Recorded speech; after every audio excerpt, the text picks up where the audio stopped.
Greetings and welcome back. Thank you so much for listening to my videos. I know this is not your average channel. This is definitely different, but I appreciate everyone who comes. In this video, I wanted to share how my mom reversed her type 2 diabetes. I already talked about this a little bit in the video about myself and how I came to this way of eating. So let's talk about my mom in this one because her story is extremely closely linked to mine. So I don't remember when my mom was diagnosed with type 2 diabetes. I know it had to be before 2012 because it was back when we lived in our other house and my mom had gone to the ER. And I remember at the ER, they had said that her blood sugar was over 300.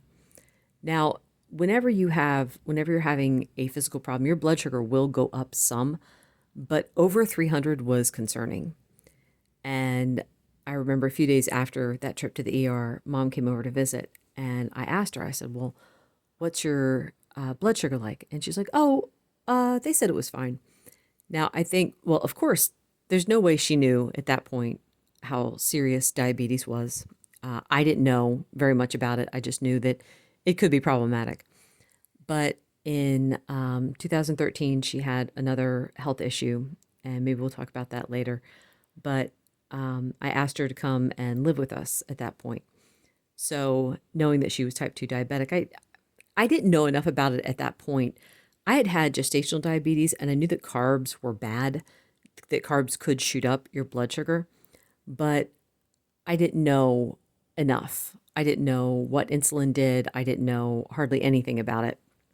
So, mom was on insulin at that point, and I kind of assumed that, okay, well, she's taking medicine for it, so therefore she should be okay. But what happened is over time, I started to learn, I started to see people. My husband's a pharmacist, and I would see people that had a toe amputated, a foot amputated, a leg amputated, all because of type 2 diabetes. And I was concerned for my mom that that was what was going to happen to her because she, not only did we not cut out carbs, we also didn't cut out sweets for her.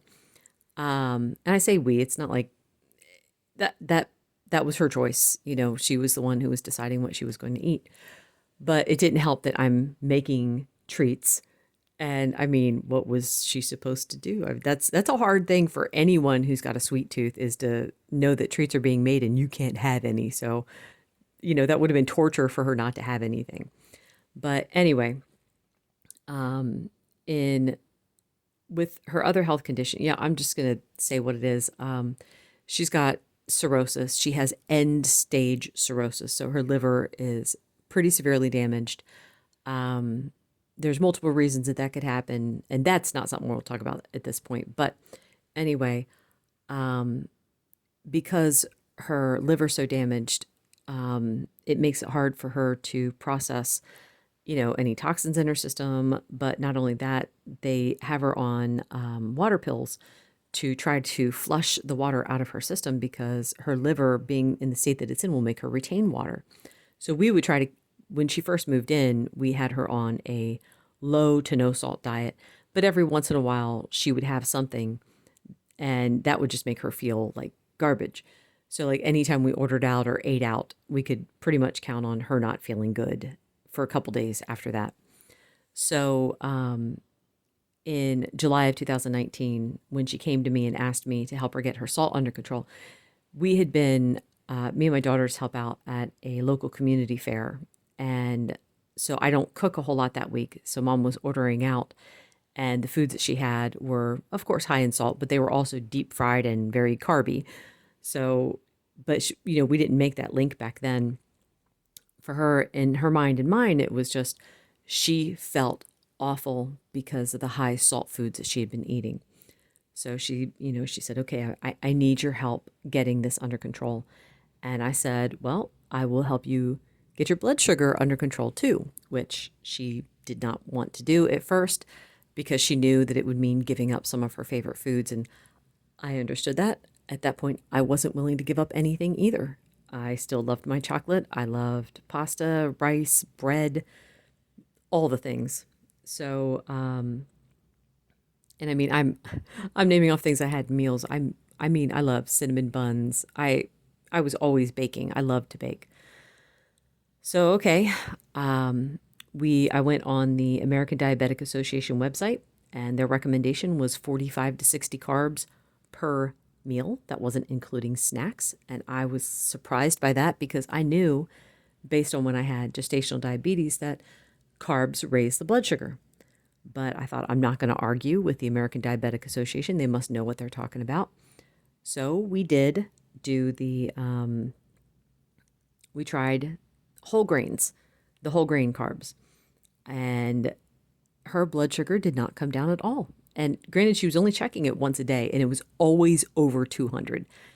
First thing in the morning, always over 200. And she was on insulin twice a day, 28 units twice a day. Now, at this point, her A1C was 7.6. It had actually been higher. It had been over 10 a few years before that, but she had kind of cut down on some of the sweets that she ate. Not a whole lot, but enough to get that A1C down a little bit. So anyway, after I would say it was maybe a week using their guidelines, I was praying. I'm like, Lord, what are we doing here? What's going on? What do I need to do to help her get this under control? And we were actually at a used bookstore, and I came across the book 60 Ways to Lower Your Blood Sugar by Dennis Pollock. And I apologize, some of this information is a repeat because I said this in my video about myself, but it's all connected. Anyway, I read his book. I mean, it's a really quick read. You can read through it in a day, just like a couple hours. And that was what I did. And I was like, she was actually out with us at that point. And I'm like, all right, this is what we're doing. We're starting this now. And she's like, no, no, no, no, no, no. She didn't want to do it because it meant that she was going to have to start checking her blood sugar 4 times a day. And she didn't want to do that. But I'm like, Mom, this is how we're going to figure it out. And the idea was you check your blood sugar 1.5 to 2 hours after you eat. And you see, what did this do to my blood sugar? Did it raise it? Did it stay steady? We quickly learned that all carbs raise her blood sugar, even ones that we thought were okay. So like the supposedly good ones, like quinoa, or brown rice, even oatmeal. And I was kind of surprised by that because everyone's, oh, oats are so good for you. Well, they're not good for a diabetic. We also discovered that she was highly sensitive to things like yogurt. She could not even eat sugar-free yogurt because that would still raise her blood sugar. So anyway, after it did not take long at all. I would say, I think it was within the first week that we saw her blood sugar coming down. And that was incredible. And I mean, that was just because we started, okay, well, this obviously raised your blood sugar. That's out. What else are we going to have? Let's have something that has no carbs. So it wasn't like we were following a specific diet, someone else's recommendations. We were following what her blood sugar monitor was telling us. If it raised her blood sugar, it's out. If her blood sugar stayed steady, that was it. Well, after about maybe a year of doing that, her blood sugar had stabilized, and she thought, I mean, she'd been praying about this, and she thought, well, I think it's time for me to start lowering my insulin. Now, I do want to say too that her A1C within the first, let's see, I think she had it checked after she had been on the diet for about a month, and it got down to 5 point something. And then 3 months later, it was down to 4.6. So, I mean, not even 6 months, she got out of the diabetic range, out of the pre-diabetic range. She was 4.6 within the first 6 months. So that was absolutely incredible.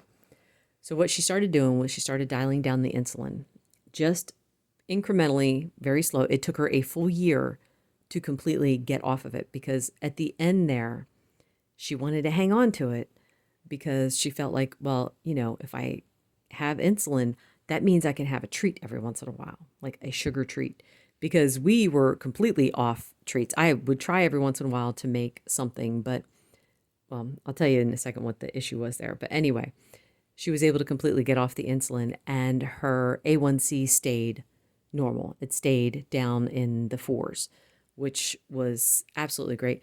What's funny is the doctor saw all this because she has to go to see the doctor on a regular basis.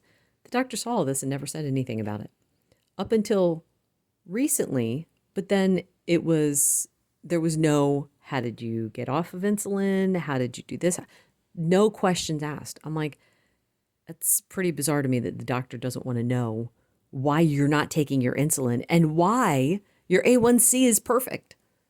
But the doctor did like warn her, like she was saying, well, don't take insulin because, if you do, you could have like a hypo. And mom's like, I'm not taking insulin. The doctor's like, oh, okay, good. And then we just went on to the next thing. It's like, okay, whatever. Just real quick about the treats idea.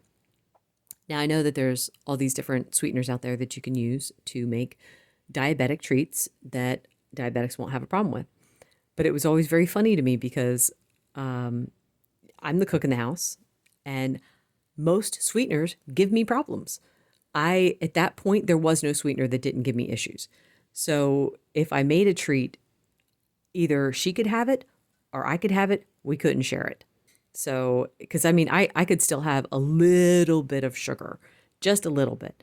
And I was counting, so I knew how much I was having, but I was avoiding sugar in the beginning anyway, because I wanted to get away from that thought that I needed sweets or treats or whatever. So, yeah, in the beginning there, she didn't hardly have any treats at all because it was so hard to find something that, she could have that wouldn't raise her blood sugar or that she could have that I could have. And it was just, yeah, it was tough. We're at the point now, though, where she can have, like, I came across allulose. Allulose in general doesn't raise her blood sugar. We've tried Boca Sweet. That does raise her blood sugar. And I think it's because it's specifically xylitol. I don't know. It works for some people, I guess, but my mom can't have it. So that's the main story. She did lose 30 pounds. She's maintained that 30-pound weight loss. She still has, I don't know, I don't want to put a number on it. She still has weight to lose. But for her, again, it's never been about the weight loss. It was never about the weight loss for me either. It was about how I felt. And she's stuck to this way of eating, not because of the weight loss, but because we reversed her diabetes and she feels better. So we found out too, it was actually not about the salt at all. It was about the insulin running high through her system. So now, yeah, she's completely off the insulin. She has to take other medications for the cirrhosis. We won't ever get off of those. I think her liver is too damaged. Now, I have had her doctors say that they've seen the liver repair itself. According to their scans, hers has not repaired itself. It has remained steady, though, thankfully. So it's like, it's not getting worse. It's not exactly getting better, but it's not getting worse either. And she's doing okay. So anyway, yeah, I think that's pretty much it. I am extremely proud of her. I know how hard it is to give up carbs. And I know her and I struggled in the beginning because, me telling her, no, you can't have that. And her being my mom, it's like, I'm the mother, I get to do what I want. But praise God, we're both Christians and we can meet in the middle there. And it's like, well, let's go with what's good, not what we want. And yeah, anyway, all credit goes to God for this one. Well, God gets credit for everything. This was definitely something, though, that I had prayed about. He got me to the book, and that was an extreme help. I highly recommend, if you have diabetes or pre-diabetic or whatever, check out Dennis Pollock's channel, Beat Diabetes. He's got so many amazing stories on there. He's got recipes on there, and it's so great to hear that there is hope. So anyway, that's it for today. Thank you so much for listening. Bye.